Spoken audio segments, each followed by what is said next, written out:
as we've been talking, we have labels, and good and negative, positive, negative, neutral. So where does that come from? The mind of discrimination. The mind that says from its own side, on the basis of form, color, I am saying it is like this. So is it like that? If I say this is good, this is bad, just conventionally, there is that good and bad.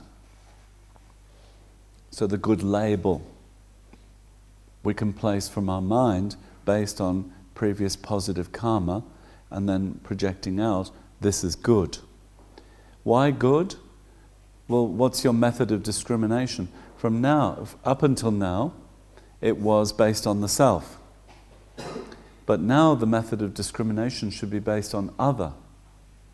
Is it good for them? As opposed to, is it good for me?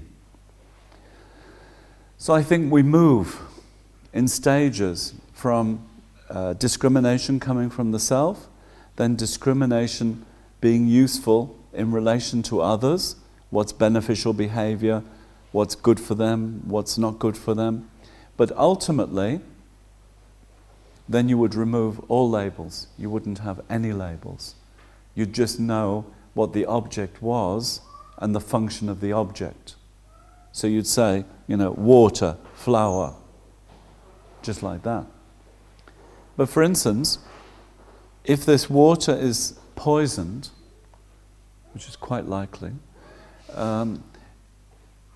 would the Buddha know the water is poisoned?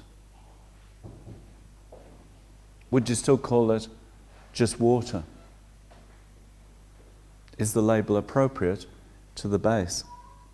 So it's water, but if you put poison in the water, and there is a situation where somebody put poison in the food to kill Buddha.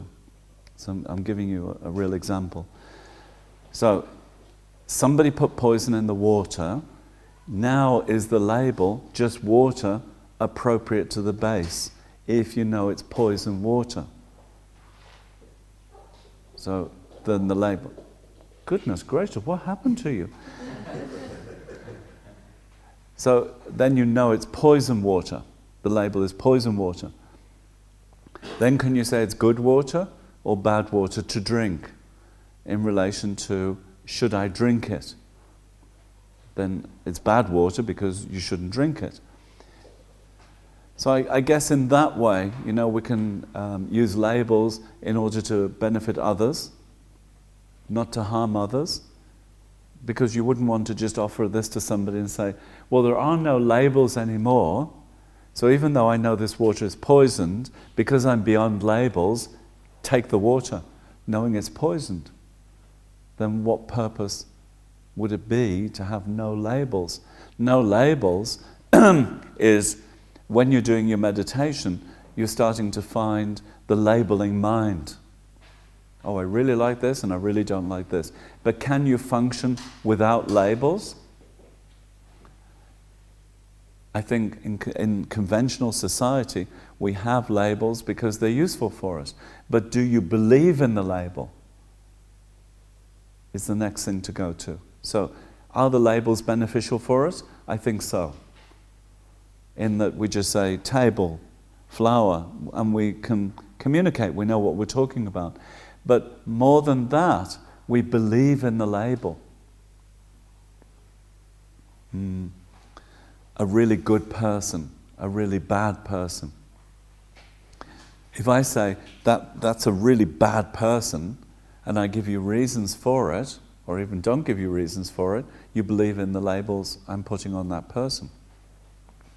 But it's only true from my side, from my point of view, from my experience, not all experiences. Just that one bad experience or 10 bad experiences doesn't make that person a bad person. It means they've done bad actions. So can you label actions good or bad? You should be able to, because otherwise you don't know what to avoid and what to promote. That's why we have the 10 virtues, 10 non-virtues. But then, like I said, we can turn everything on its head and say, these are good, these are bad, and now what we were saying was good, you should do, even though it's bad, because the long-term benefit is there. So I think this is complicated because you move from a sort of child's understanding of things to a more evolved understanding of things. Your mind doesn't stand still. So in that evolution, we don't want to make trouble for you. And this labeling self is where you can get into trouble, because you put the label and then you believe in the label. But is the label true? It's only true for me, from my karma, from my point of view. So should we remove all labels? I think in a conventional way we can't. We have to have labeling. You know, John, Mary, table, chair, flower, like that. But when we're labeling, that's a good person or that's a beautiful table, does it exist?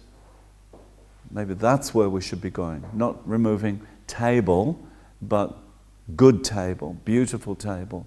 I really like the table. I want to have that table. I'd love to have that, you know? So desire and attachment. Then the label promotes more desire and attachment. Doesn't promote more happiness.